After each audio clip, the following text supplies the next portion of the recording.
Welcome to Her Body and Mind, a podcast. My name is Dr. Ciera Fox, and this is Counsellor Amanda Sarich. And today we're going to be talking about perfectionism. Dun, dun, dun. Very exciting. I've been told that I am a perfectionist, What? but I cannot identify or relate to that statement. It's confusing.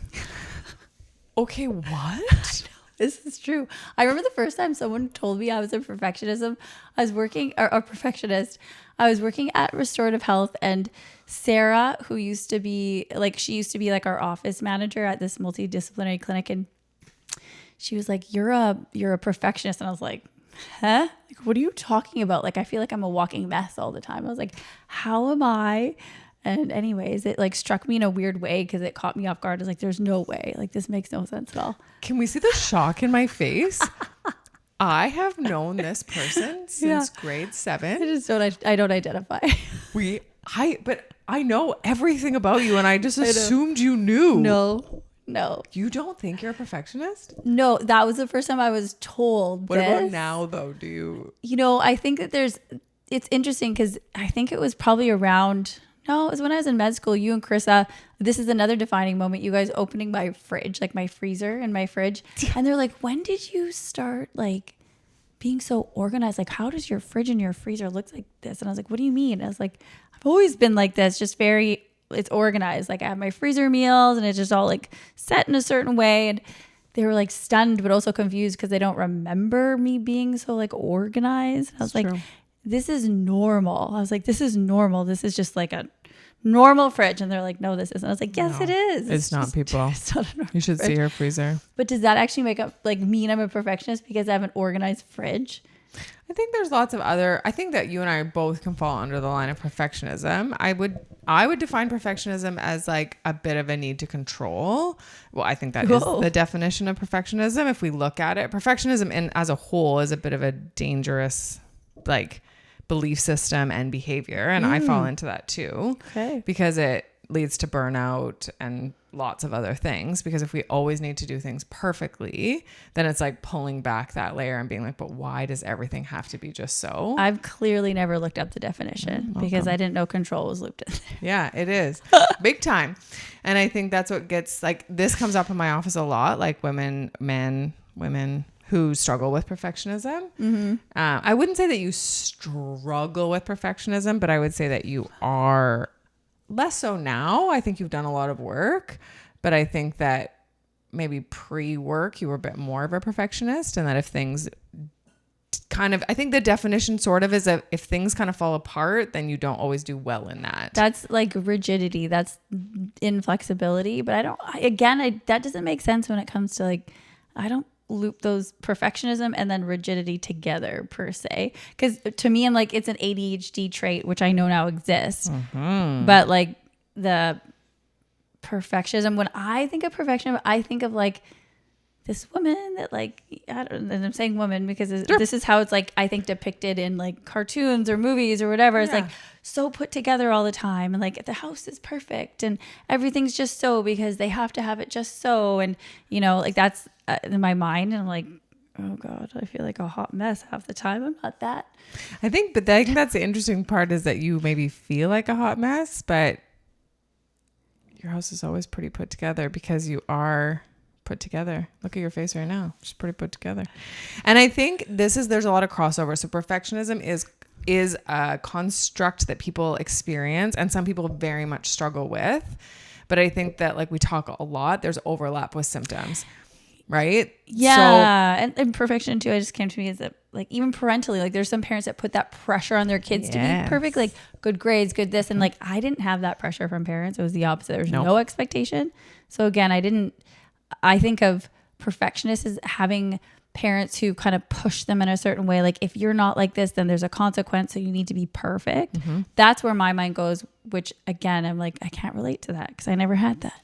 You never had that. No. I would say that in the past though, and now that we know you have ADHD, I think it's probably more of an ADHD symptom, but I would say that you've shown, as have I, perfectionist-like qualities throughout your life.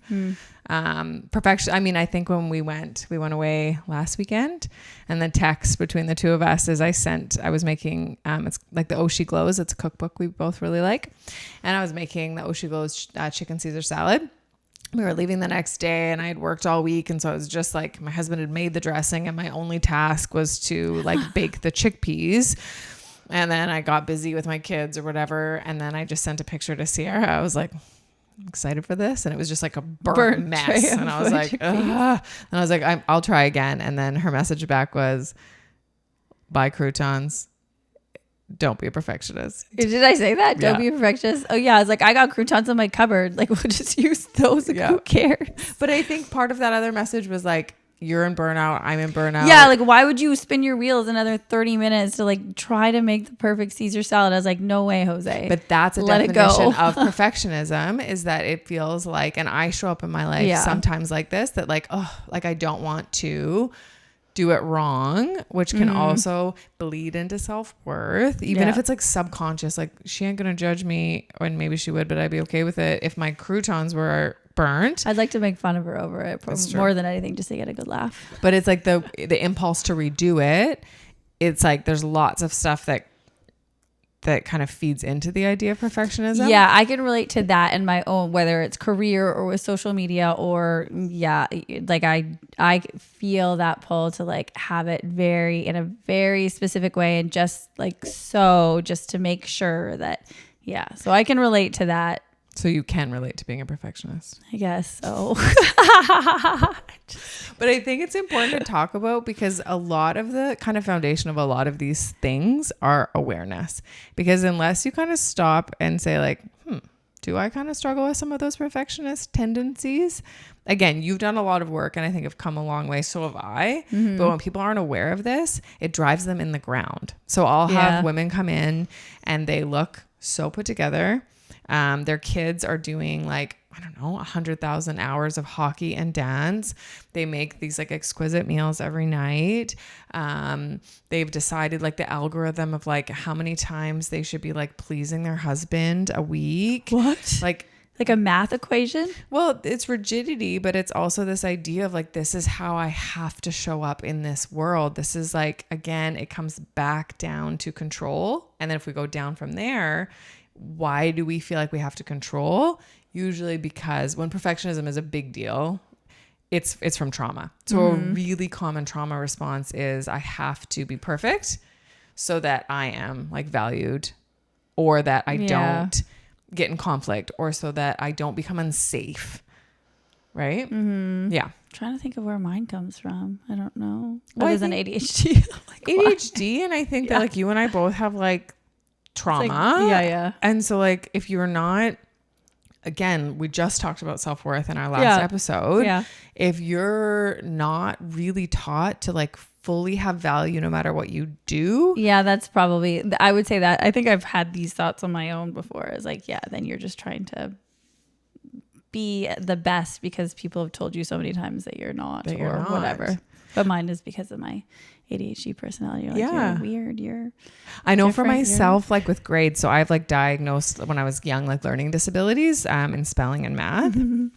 So like me and Ciera, both of us, pretty like smart gals, educated. If you were to read something that we just like wrote, the spelling errors would blow your mind. Yeah. It would be honestly, like, what? It's funny. We're both that way. Yeah. She's better at math than me, but not like a whole bunch better. Okay, yes, I am. Yes, I am. Didn't you and Krista like what 7 times 7 on the weekend? Something like that. I don't think either of you guys could come up with it. It was something weird. I don't know. Isn't it 49? Okay, I think I told you the answer, so you remember it now. So you can remember. Okay, so she's a bit better at math. But in high school, I was told that I would never go to university, so might as well do math A. Yeah. And I just internalized that, like, I'm not smart. Yeah. Plus the way my parents responded to my learning disabilities was pretty intense and like abusive. Yeah. So I developed like this belief system, but then when I found university and found like psychology and I was like, oh, I'm really good at this. By the time I got to grad school, I was engaging in such perfectionism that it was literally killing me.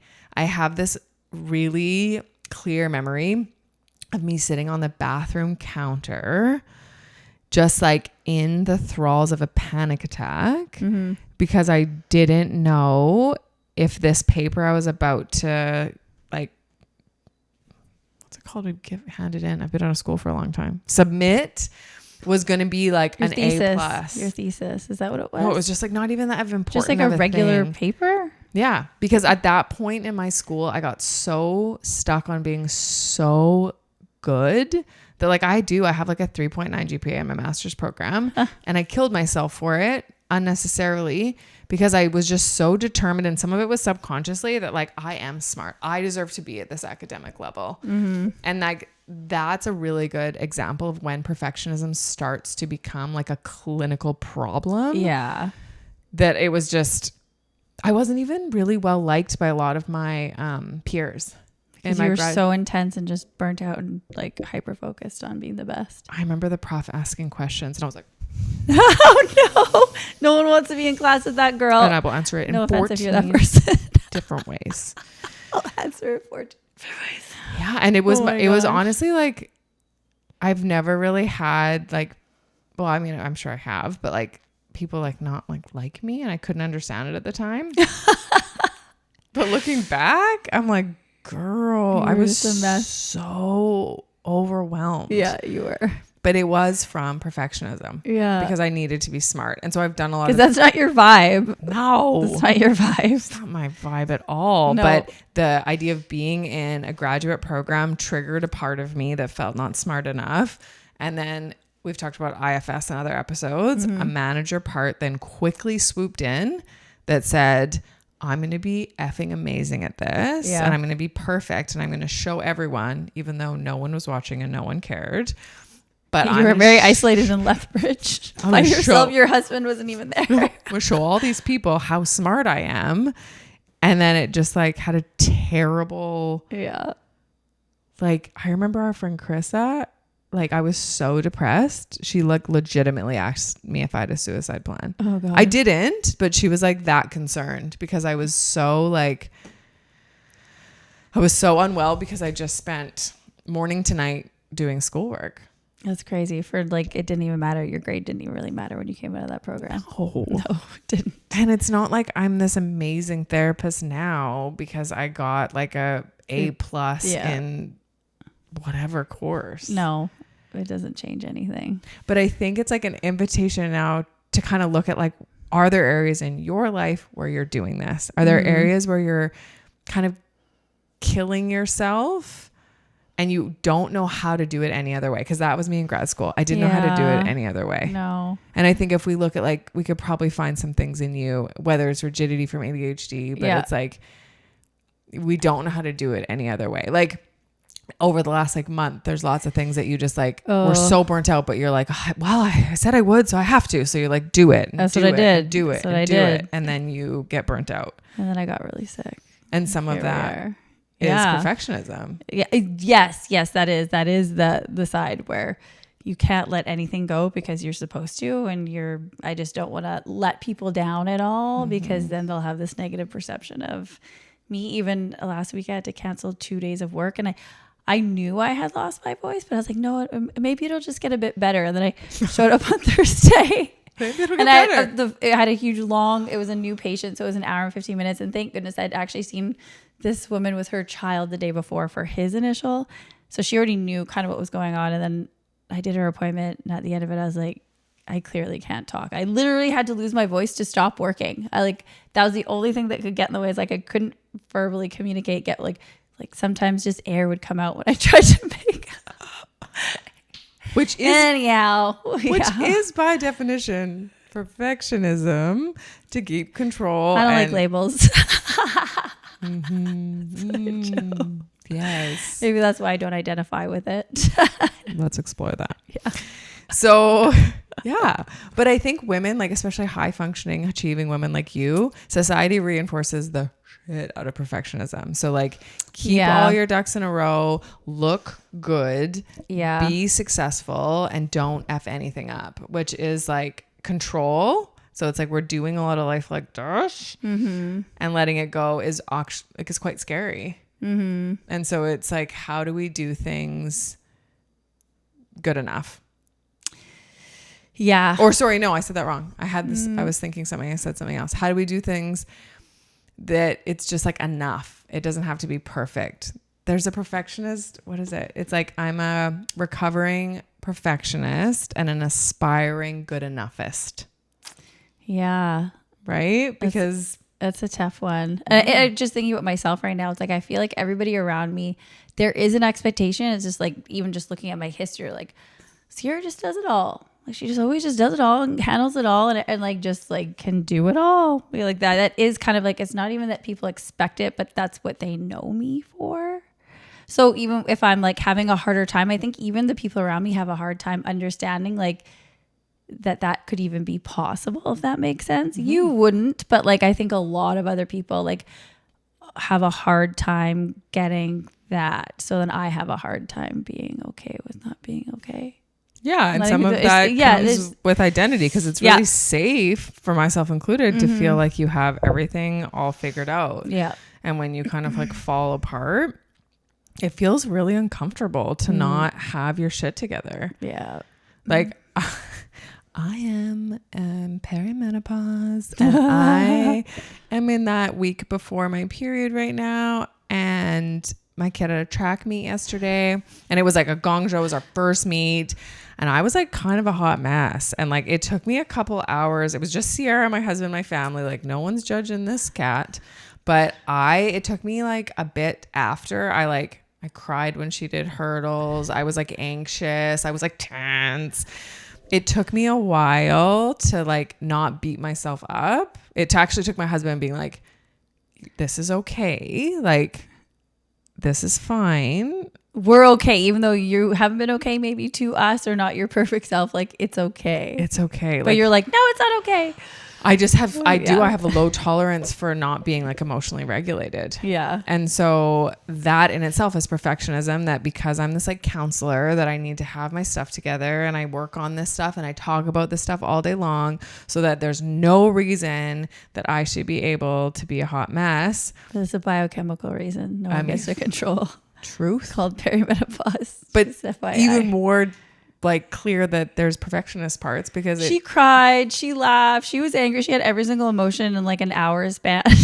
And I was laughing the whole time. She was, because I knew it was going on.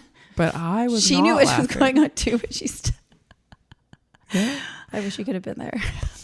It's probably better you weren't. Yeah. But it's like the expectation to be perfect hit me after we got home, and I was just like, I hate that I was like that. And then it's like, okay, but self-compassion, people, who cares? But it is, those parts of me exist. So perfectionism can show up in like behaviorally, where it's like things have to be just so.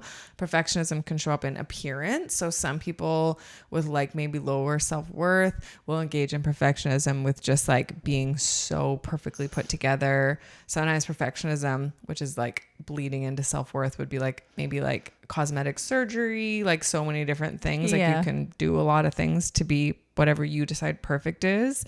Perfect can be emotionally, that you always have to be regulated. So many ways this can show up. Mm-hmm. But if the thought is coming up for you, like, I have to be perfect. You might not have that language perfect, but it's like, there's something in you that's pushing you to do more and not allowing you to rest, to like, or stew over something so minor because you're beating yourself up over it because you feel like you let people down. Those are the things. Yeah. Or like going to work when you can't talk. Like so many. A bit extreme. But women are doing this. We're just like pushing ourselves, and we're not taking the day off, and we're doing the next thing because we feel like we have to, because we need to be perfect. Otherwise we're devalued, and then we're not good enough, and then we're not safe. I feel like we should make a t-shirt, something about, I don't know what, but this is a really good thing to do, just to remind everybody you don't need to be perfect. You don't need it's probably to be a t-shirt that exists. I mean, yeah, you probably. What a groundbreaking idea you just had. It just came to me. I mean, I'm gonna start a movement like anti-perfectionism. I think it already exists, but we could restart it. Okay. But so it's even deeper than being kind to yourself. It's looking at the patterns in which you behave and starting to look at like, do I feel like I have to be perfect? And if the answer is yes, then it's taking kind of pause. And that's not easy. Like I talk about this all day, and I needed my like beautiful husband to like kind of stop me. When you're in it and it's really hard. Mm-hmm. Right? Like you push yourself. We're going to keep doing that. And we can't be perfect in becoming not perfect. Yep. But it's stopping and being curious about like, where in my life am I engaging in perfectionism, and how do I want to start maybe like challenging some of that? Yeah. There's my big takeaway from today is that I'm more perfect than I thought I was. Oh my God. I mean, yeah, Thanks that was the takeaway. Thank you for bringing that up to me, Amanda. I feel really good about myself now. Just kidding. Yeah. That's right. That's not the takeaway. But if you did think you were perfect, you wouldn't be a perfectionist. No, you might be you a wouldn't. narcissist, but Yeah. you wouldn't be a perfectionist because you wouldn't feel like you had A to like. narcissist thinks they're perfect, genuinely which is thinks not they're you. perfect. No. But if you do have better self-worth and you work on that, and then you feel like you can kind of like fail or let some balls drop, that's a good thing. So yes, you are perfect, Dr. Fox. Thank you. Now everybody knows. Perfect. Okay, well, we'll leave it there. If you have any kind of comments about this, if you too are perfect, maybe say, I'm also perfect, and say that below. Or comments, questions, concerns. Like this, share this, save it for later, and then good luck being kind to yourself, and don't be perfect. Yes, we'll see you next episode. Bye. Bye. Please contact your own healthcare providers before you make any changes to your health and wellness protocols related to your body and mind.